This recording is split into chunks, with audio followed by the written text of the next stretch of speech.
It's really not that big of a deal.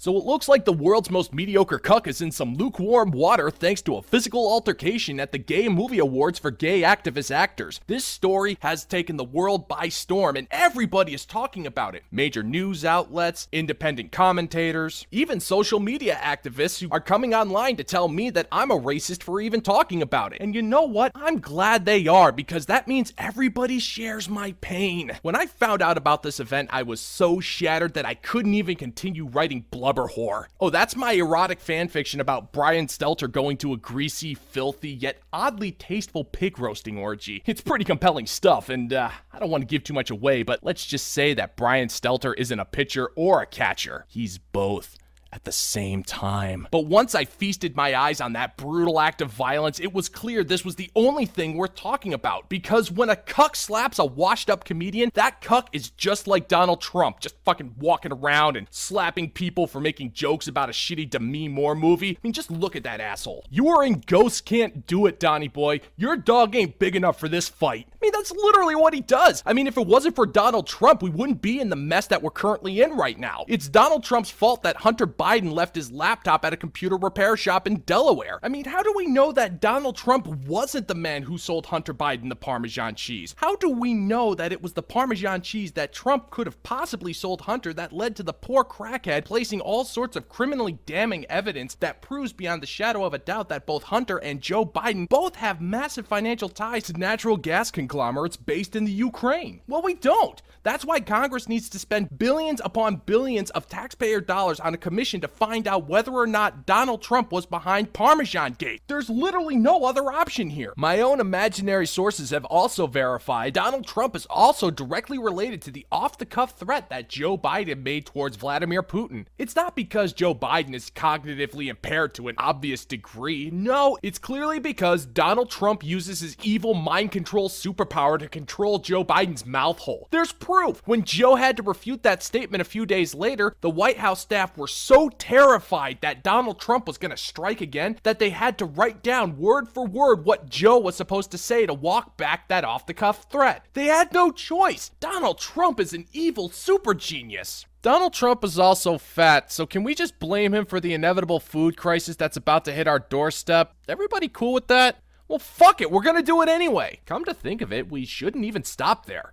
I mean, if it wasn't for Trump being born, we'd have none of the inconveniences that we have today. Blame Trump when you don't have enough milk for your cereal. Pass the buck on to Trump when you don't have batteries for your remote. And you can always put your finger at Trump when you're out of toilet paper after taking a dump that can only be described as a 5-alarm felony. Just focus all of that energy into fiery hate towards Trump and Putin. Don't get distracted with the fact that Joe Biden unleashed 30% more of our strategic oil reserves instead of allowing companies to drill for our own oil. You know, it may end up forcing gas prices to skyrocket once we're out of reserves, but if that's something that worries you, it's only because you're a selfish dickhole. What's the matter, Mr. Monday Morning Quarterback? You too high and mighty to buy an electric car? I mean, if multimillionaires like our congressman can afford a $50,000 car, then you can too. Jesus Christ, the government is going to be cutting you yet another stimulus check with your own money, so quit spending it on things like food and shelter and just buy an electric car already. There's no need to waste a second of your time thinking about how independent content creators like Savannah Hernandez and Sydney Watson are constantly getting banned on YouTube and having their funding stripped away from them on sites like Patreon. The problem is that even though they technically are women, there's no such thing as women anymore. So under that context, it's perfectly fine to hate them and to strip them of their voices. Just because they're free-thinking individuals who have a basic human right to free speech doesn't mean that they should be given a voice on a public platform. That's just not how free speech works anymore. Every indoctrinated public school child worth their weight in salt knows that freedom of speech only works if everybody agrees on the same thing. Just take a look at activism. Activism doesn't require any work or effort. You don't need any type of informed research. In fact, doing research is a detriment to activism. All you need to do is dress up in drag, dance in front of a camera, and repeat the word gay over and over and over again. Do the same on Twitter, and respond with rapturous applause when an Oreo line of unfunny lesbian dykes chant the word at an awards ceremony.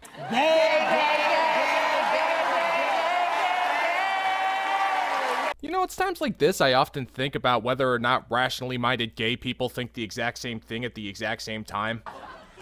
Times like this, I just don't want to be a faggot.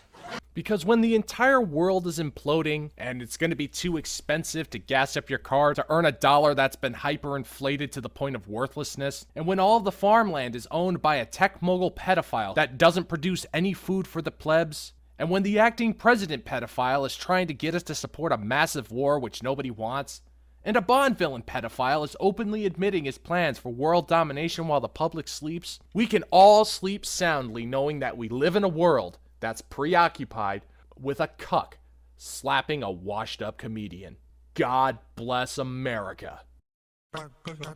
What is up, Mahones? Arston the Unclean here. Just dropping on by to say thank you for checking out the new video. If you're the kind of cat that thinks we're launching Ohio Blue Tips towards an oversized nuclear tinderbox, then I'm your Huckleberry. If you're feeling the desire to subscribe, don't let me get in your way. And in the event that you're feeling some kind of divine inspiration to either love or loathe my content, why don't you drop on by the comment section and say a thing or two. Today's subject is eggshell paint finish. I want to give a sincere thank you to today's triple threat, Liberal Hive Mind, Matthew L. Christensen, and Ruined Leon. 3 gentlemen who wouldn't be able to pick me out of a police lineup if their lives depended on it, but god damn it, they're good people who deserve the support of free thinkers everywhere. A subscribe to any of their channels gives the YouTube algorithm the finger, and much like talking about Shaft, I can dig it. And as always, thanks again for caring, and I'll see you in the gulag.